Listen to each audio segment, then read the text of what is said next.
All right, buckle up, everybody, because we are diving deep today. Deep into some JFK assassination Oh, research. yeah. Fascinating stuff. It really is. We're going to be looking at a possible connection between uh, a specific car, Mm. the University of Texas at Austin, and the events of that day in Dallas. Sounds intriguing. Yeah. Our main source material is coming from a researcher named Richard Bartholomew, Okay. particularly his manuscript, Possible Discovery of an Automobile Using the JFK Conspiracy. I've heard of that one. Yeah, along with some of his articles, related articles, and updates to that. Right. We're talking about a mysterious Rambler station wagon, Uh-huh. the death of a Texas governor, Wow. covert intelligence operations, Mm-hmm. and maybe even a cover-up, potentially. Yeah, this is really going to make us rethink the official narrative. Definitely. And that's really what makes this research so interesting. It focuses on a really specific element that hasn't gotten as much attention Right. as some of the other aspects of the It assassination. makes you wonder why. Yeah.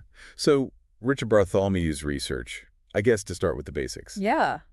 it centers around this claim that a Rambler station wagon was used as a getaway car in the assassination. Okay, so the getaway car. Yeah. And this is where the story gets kind of crazy. Right. Bartholomew uncovered evidence suggesting that this Rambler might be connected to the University of Texas at Austin, specifically through a professor who owned a very similar vehicle. At UT. Yeah. Okay. So we're not just talking about any random Rambler here. Not just any Rambler. No, Okay. we're talking about a very particular one Okay. that fits the description given by a taxi driver named Roger Craig, Oh, Roger Craig. Okay. who claimed to have seen a man resembling Lee Harvey Oswald Right. fleeing the scene of the assassination in a Rambler station wagon. In a Rambler. Now, wait a minute. Yeah. I remember learning about Roger Craig's testimony Yeah. back in school. Didn't the Warren Commission dismiss his account? They did. They concluded that his testimony was unreliable and couldn't be corroborated. Couldn't be corroborated. But Bartholomew found some other witnesses that actually supported parts of Craig's story. Oh, really? Witnesses like Marvin Robinson Okay. and William Whaley both provided statements that were either ignored or classified for some reason. That's interesting. So there's more to this Roger Craig story There's more to it. and what we originally learned from the Warren Commission. That's what it seems like. Okay. And if Craig's testimony is accurate, Right. it raises some big questions about a larger conspiracy. Yeah. And this planned escape Involving the Rambler. involving this Rambler, exactly. Okay. So let's say, hypothetically, Okay. that this Rambler is actually a key piece of this puzzle. How does UT fit in? Well, this is where Bartholomew's research really gets interesting. Okay. He found that a professor at UT Austin named George Wing Okay. owned a Rambler station wagon that matched the description from Roger Craig. Wow. So a professor at UT Yeah. just happened to have the same kind of car. Pretty big coincidence, right? That does seem like a coincidence. But are we saying that just because this professor owned a Rambler, Yeah. that he must have been involved? Not necessarily, but Yeah. there are some curious details about Wing's Rambler Yeah. that make it more than a simple coincidence. Like, the car was pretty old, Okay. which is strange considering he was a professor. Right. Right. And get this, it had a Goldwater for President bumper sticker on it. Goldwater. But Yeah. wasn't he nominated in 64? Exactly. This was 63. This is 1963. Yeah. So that little detail, the age of the car, Uh-huh. its condition, it all raises some eyebrows, you know? It does, yeah.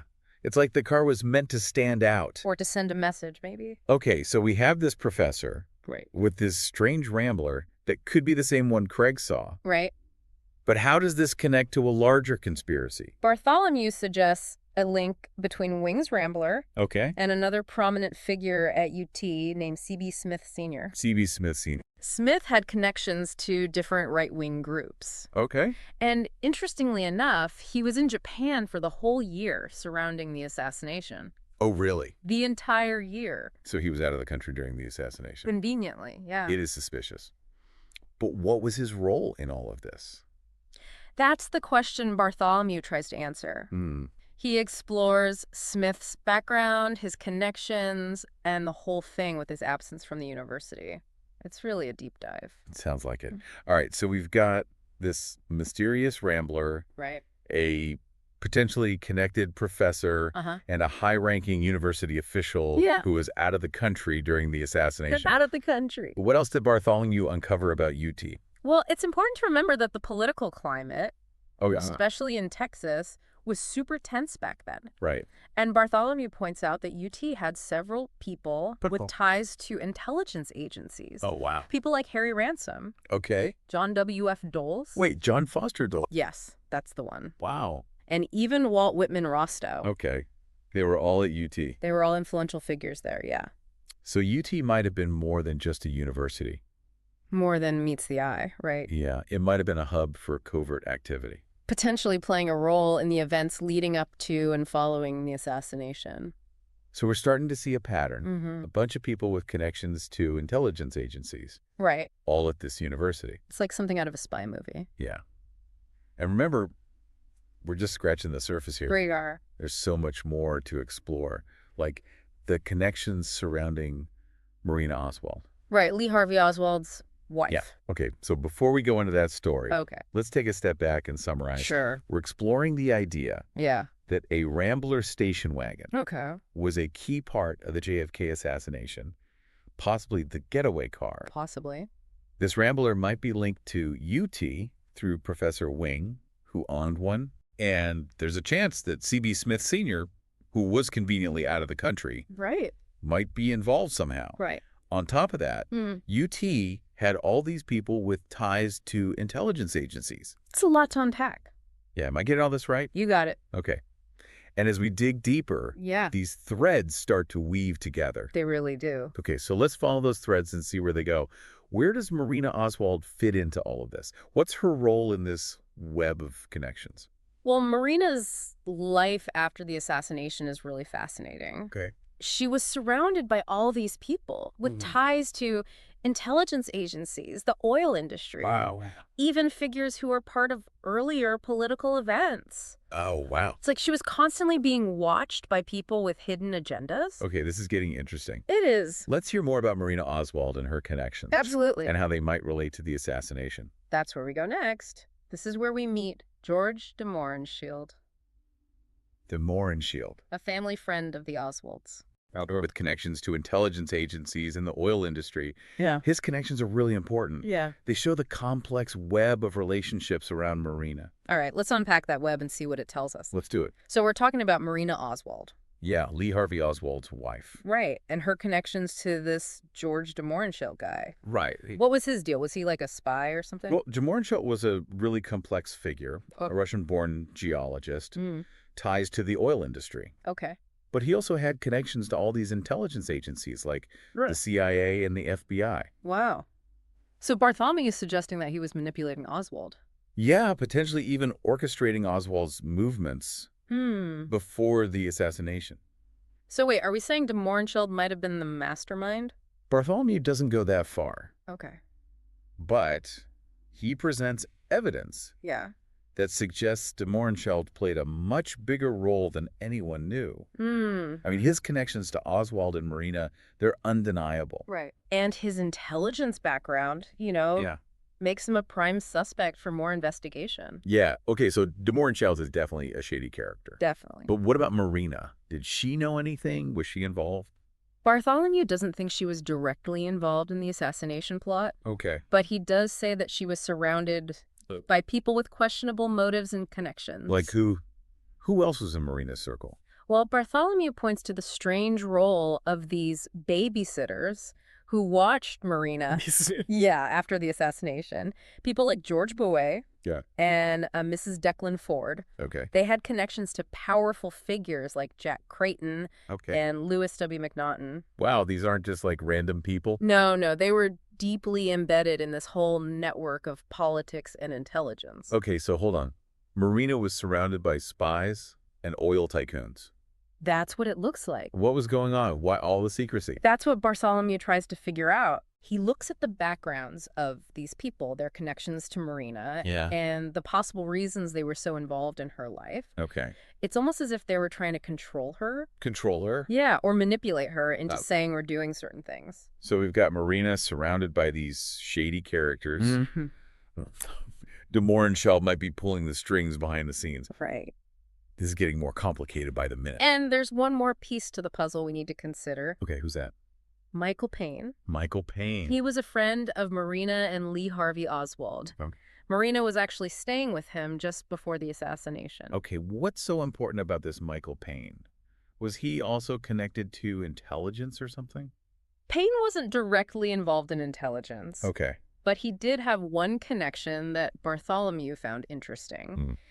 Payne worked for the Bell Helicopter Company, Oh, okay. a subsidiary of American Bell Telephone Company, Eltelf? which historically had some ties to earlier political events. Oh, really? So even seemingly ordinary people like Michael Payne Yeah, even Payne. had these connections that might tie back to the assassination. It's all connected. Yeah. And as we get deeper into Bartholomew's research, we see that these connections, they're more than just coincidences. Right. They point to this whole network of people with hidden agendas and potential reasons for wanting to see President Kennedy out of power. All right. So we have Marina with the shady friends. We have DeMorenchild potentially manipulating Oswald. Yeah. And Michael Payne with his connection to Bell Helicopter. Mm-hmm. Where do we go from here?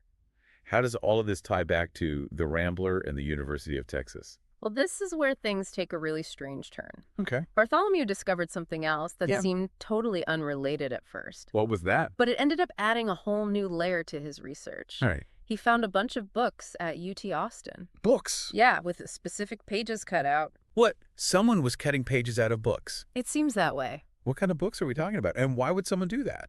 The books were on all sorts of topics, but the missing pages, they often related to people and events surrounding the assassination. Oh, wow. We're talking pages that mention the CIA, anti-Castro Cuban groups, Okay. even attempts to spread false information about Oswald. That's so weird. It's like someone was trying to rewrite history. Right. To erase certain parts of it. Yeah, like hide connections. Maybe even draw attention to certain details. Bartholomew calls this person the Red Ripper. He does. But we still don't know why they did it. The motives are unclear. Right. But Bartholomew thinks it might be connected to a larger effort to manipulate the story of the assassination. This is getting creepy. It is. We've got the mysterious Rambler, a university with intelligence connections, Marina Oswald surrounded by these shadowy people. Right. And now we've got the Red Ripper messing with books at the library. What does it all mean? Well, this is where Bartholomew's research starts to point towards something much bigger, much darker. Like what? A conspiracy with multiple players and a deliberate effort to cover up their actions. Okay, I'm listening. So break down Bartholomew's theory for me. What is he actually proposing? It's unsettling, right? This feeling that maybe there really is more to the JFK assassination than we've been told. Yeah, like the story we all grew up with, the official narrative, might be incomplete. Or even deliberately misleading. Yeah, and that's why Bartholomew's research is so important. It makes us confront these uncomfortable truths. Yeah. Makes us question authority and really dig deep into history. But let's be real for a sec. Some of Bartholomew's claims are pretty wild. Some are definitely out there. Like, are we really supposed to believe that a group of powerful people, oil tycoons, maybe even the vice president, conspired to assassinate the president? It sounds like a movie plot. It does sound like a Hollywood thriller. Yeah. It's understandable to be skeptical, but we have to remember, we're not talking about proven facts here. Yeah. We're talking about possibilities, connections that Bartholomew found through all his research. So approach Bartholomew's work with skepticism, but an open mind. Exactly. Don't dismiss his findings right away. Right. But don't just blindly accept them either. Okay. The key is to really think critically, weigh the evidence, and come to your own conclusions. So let's just say for a minute that there was a conspiracy. Okay. Hypothetical. What would be the motive? Why kill Kennedy? Well, Bartholomew suggests that Kennedy's policies and actions made him a target for people who felt threatened. You know, like their power was threatened. Their power, their influence, yeah. Remember, Kennedy was going up against the military-industrial complex, trying to ease tensions with the Soviet Union. Right. Even thought about pulling out of Vietnam. So he was shaking things up. Big time. And making some enemies along the way. Yeah, powerful enemies. And don't forget, he wanted to limit the CIA's power. Right, that probably didn't go over well. Not at all. Bartholomew argues that all of these things made Kennedy a problem for those who wanted to keep things the way they were. Both in the U.S. and internationally. Exactly. You could see how that could be a motive to want Kennedy gone. Right. But wouldn't assassinating the president be incredibly risky? Oh, absolutely. Huge risk. Wouldn't there be major consequences? Of course. But Bartholomew suggests that those involved, Yeah. they thought they could control the story, Okay. manipulate the media and the public. To believe Oswald acted alone. That Oswald was the lone gunman. Yeah. And that's where the cover-up comes in, right? That's it. Bartholomew thinks those in power Yeah. worked hard to keep the truth hidden. So he points to those cases where witnesses were intimidated or discredited. Right, where evidence was destroyed, tampered with, information selectively leaked or withheld. It's almost like the cover-up was planned just as carefully as the assassination. That's what Bartholomew argues, yeah. It's a scary thought that something as huge as the president's assassination I know. could be planned and covered up like that. It really makes you think about power, about corruption. Yeah, about how far people will go to protect themselves. Absolutely. So, what do we do with this information? Well, I think the first thing is to be aware, to be open to the possibility. That there's more to the story. Yeah, that the official story isn't the whole story. To question things. Exactly. But where do we even begin? There's so much information out there about JFK. It's overwhelming, I know. It is. Bartholomew's research is a good place to start. Okay. His manuscript really lays things out, the events, the connections, and he builds a strong argument for a conspiracy. But Bartholomew's work is just one perspective. Right, one piece of a much bigger puzzle. So there are all these books, articles, documentaries. Countless resources, yeah. Each with their own take on the events. It's a lot to sift through. So we need to do our own research. Read different things, listen to different viewpoints. Exactly. You have to be an active participant in searching for the truth. Not just accepting what's given to us. That's the key. It reminds me that history is never really over and done with. Always more questions. Always more to uncover. And the truth. Well, it's often hard to find and complicated. Yeah. That's a big takeaway from Bartholomew's work, isn't it? I think so. It's not about finding all the answers, solving the JFK mystery once and for all. Right. It's about thinking critically, questioning authority. And never stop searching for the truth. No matter how hard it is. Exactly. Wow, this has been an amazing deep dive. It really has. We've explored some really fascinating stuff. We have. And I think we've all learned a lot. About history, about power. The dangers of unchecked power. The importance of thinking for ourselves. Couldn't have said it better myself. It's been a pleasure having you on this journey with me. The pleasure was all mine. And I hope everyone listening will be inspired to keep exploring the JFK assassination. There are so many unanswered questions. So until next time, keep those minds open, never stop questioning. And remember, the truth is out there somewhere. just waiting to be discovered. We just have to find it.